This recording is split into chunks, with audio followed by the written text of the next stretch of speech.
Recently मुझे एक आदमी मिला। बोले यार आशीष जी, एक बढ़िया स्कीम आई है, 3 महीने में आपका पैसा डबल हो जाएगा, बिल्कुल गारंटेड, जीरो रिस्क। मैंने उससे सिर्फ एक सवाल पूछा, यार अगर भाई ये इतना ही आसान है तो यार मैं तो यार बहुत छोटा इंसान हूँ, मेरे पास ज्यादा बहुत बड़ा पैसा तो है नहीं।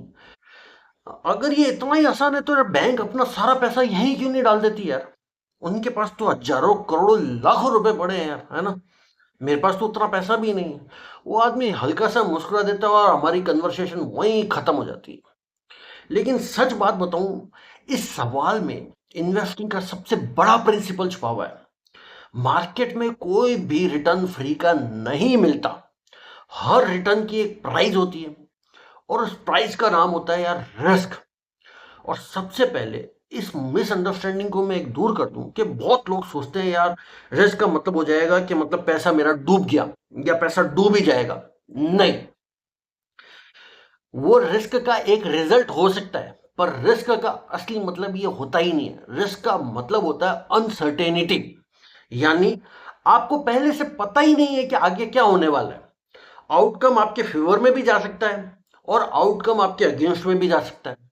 इसी अनसर्टेनिटी की वजह से हायर रिटर्न पॉसिबल हो पाता है मार्केट में। सोच के देखो, अगर किसी इन्वेस्टमेंट में रिटर्न पहले से गारंटेड हो और रिस्क बिल्कुल भी ना हो यार, तो मार्केट आपको एक्स्ट्रा रिटर्न देगा ही क्यों? क्योंकि दुनिया के सारे इंसान उसी में इन्वेस्ट करेंगे। और जब सारे लोग उसी चीज में इन्वेस्ट करेंगे तो एक्स्ट्रा रिटर्न बचेगा ही नहीं यार। इसीलिए ज्यादा पोटेंशियल रिटर्न, उतना ही ज्यादा अनसर्टेनिटी। ये लाइन दिमाग में बैठा लो। ये कोई रूल बुक तो नहीं है, बट मार्केट का एक्चुअल नेचर ही ऐसा है।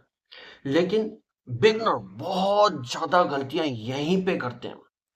यहाँ पे जनरली दो गलतियां बिगनर हमेशा करते करते हैं। पहली गलती, वो रिस्क से इतना ज्यादा डरते हैं कई बार कि पूरा पैसा सेफ जगह ही रख देते हैं। उन्हें लगता है यार बस लॉस मेरा नहीं होना चाहिए, बाकी सब ठीक है। लेकिन वो एक रिस्क फिर भूल जाते हैं जो कभी दिखता ही नहीं है, वो होता है इन्फ्लेशन, जिसके बारे में मैं पिछली वीडियोस में बात कर चुका हूं और आपको पूरा अच्छे से डिटेल में इन्फ्लेशन समझा चुका हूं। चाहे तो एक बार उससे जाके चेक जरूर कर लेना। और दूसरी गलती, सिर्फ कई लोग क्या करते हैं, रिटर्न ही देखते हैं, रिस्क देखते ही नहीं है। कोई बोल रहा है 25%, कोई बोल रहा है 30%, 35%, कई लोग बोल रहे हैं कि महीनों में पैसा डबल हो रहा है, गारंटेड इनकम है। और लोग बिना समझे पैसा इसमें डाल देते हैं और बाद में जब लॉस होता है ना तो बोलते क्या है, मार्केट ही फ्रॉड है, मार्केट ही खराब है।